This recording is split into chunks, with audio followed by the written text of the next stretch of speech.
Meminjamkan barang-barang pribadi kepada teman atau kerabat terdekat cukup sering dilakukan bagi sebagian orang sebagai bentuk kepedulian atau keakraban. Namun tidak semua barang-barang pribadi boleh dipinjamkan ke orang lain. Sebab berbagi barang pribadi dengan orang lain bisa berdampak buruk bagi kesehatan. Salah satunya adanya risiko penyebaran virus melalui barang-barang tersebut. Lantas barang pribadi apa saja yang tidak boleh dipinjamkan kepada orang lain? Sabun. Sabun mandi khususnya yang berbentuk batangan tidak boleh digunakan bergantian. Tidak sehat untuk berbagi sabun atau benda pembersih lainnya dengan orang lain. Dengan berbagi sabun, seseorang bisa memindahkan bakteri mereka ke tubuh kamu dan memikirkannya saja tentu sangat menjijikkan. Ditambah lagi, melakukan hal ini menciptakan lingkungan yang sempurna untuk timbulnya infeksi. Jadi simpanlah benda ini hanya untuk kamu gunakan sendiri. Jika kamu sering kedatangan tamu, sediakan cadangan yang baru untuk berjaga-jaga jika ada yang lupa membawa milik mereka. Sikat gigi. Sebuah studi menunjukkan 1 dari 10 orang pernah berbagi sikat gigi dengan orang lain.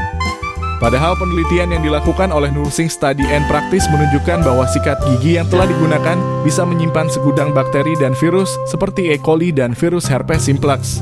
Belum lagi ketika kita menyikat gigi, tidak jarang gusi mengeluarkan darah tanpa disadari. Hal ini bisa berdampak buruk bagi kesehatan mulut seseorang. Pakaian dalam. Meskipun pakaian dalam sudah dicuci dengan bersih sebelum dipinjamkan kepada orang lain, penelitian menunjukkan bahwa mencuci baju dalam kondisi paling bersih tidak serta-merta menghilangkan bakteri dan virus yang menempel. Menurut The Standard, sebuah survei mengungkapkan bahwa 1 dari 4 pasangan saling berbagi pakaian dalam dengan pasangan mereka. Bahkan beberapa orang mengaku berbagi pakaian dalam dengan saudara mereka dan tidak masalah ketika membeli pakaian dalam bekas. Padahal banyak risiko yang ditanggung akibat kebiasaan berbagi pakaian dalam itu. Ingatlah bahwa apapun yang bersentuhan dengan area intim kamu tidak boleh dibagikan kepada orang lain, termasuk pakaian renang. Pisau cukur. Terkadang sewaktu seseorang bercukur akan menyebabkan sejumlah luka mikro yang menyebabkan terjadinya pengeluaran darah. Darah itulah yang berpotensi untuk menularkan berbagai macam penyakit bila digunakan orang lain, mulai penularan hepatitis B, C, dan bahkan HIV. Selain itu, pisau cukur juga menyebabkan transmisi jamur corporis atau lebih umum dikenal sebagai infeksi kurap dan bakteri.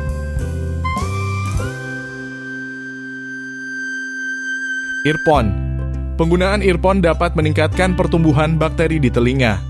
Belum lagi jika kamu meminjamkannya, itu akan meningkatkan risiko tertular bakteri jahat seperti Streptococcus penyebab infeksi telinga, bisul, dan pustula. Jika kamu masih ingin berbagi aksesori ini dengan seseorang atau meminjamnya, bersihkan headphone dengan kapas yang dicelupkan ke dalam alkohol. Aksesori komputer. Aksesori komputer seperti mouse dan keyboard juga bisa menjadi media yang menularkan virus dan bakteri. Sebuah studi pada 2016 menemukan bahwa keyboard memiliki bakteri 20.000 kali lebih banyak daripada pegangan toilet. Sementara mouse mengandung bakteri 45.000 kali lebih banyak daripada gayung di kamar mandi. Bakteri yang terdapat di mouse bisa menimbulkan berbagai masalah seperti keracunan makanan dan infeksi Streptococcus. Handuk. Handuk adalah tempat berkembang biaknya kuman, terutama ketika itu tergantung di kamar mandi dengan lingkungan yang lembab. Oleh sebab itu, handuk tidak boleh dipinjamkan ke orang lain. Jika handuk berbau apak, berarti ada perkembangan jamur dan bakteri. Handuk semacam itu dapat menginfeksi tubuh dari jamur dan bakteri yang menyebabkan ruam dan jerawat. Cuci handuk setelah 4-5 kali penggunaan dan selalu biarkan benar-benar kering. Gunting kuku. Mungkin kita tidak bisa melihatnya, tetapi ada banyak bakteri, virus, dan mikroorganisme jamur pada jari dan kuku manusia. Oleh sebab itu, gunting kuku bisa menjadi faktor infeksi. Dengan demikian, meminjamkan gunting kuku kepada orang lain dapat meningkatkan risiko penyakit jamur dan hepatitis.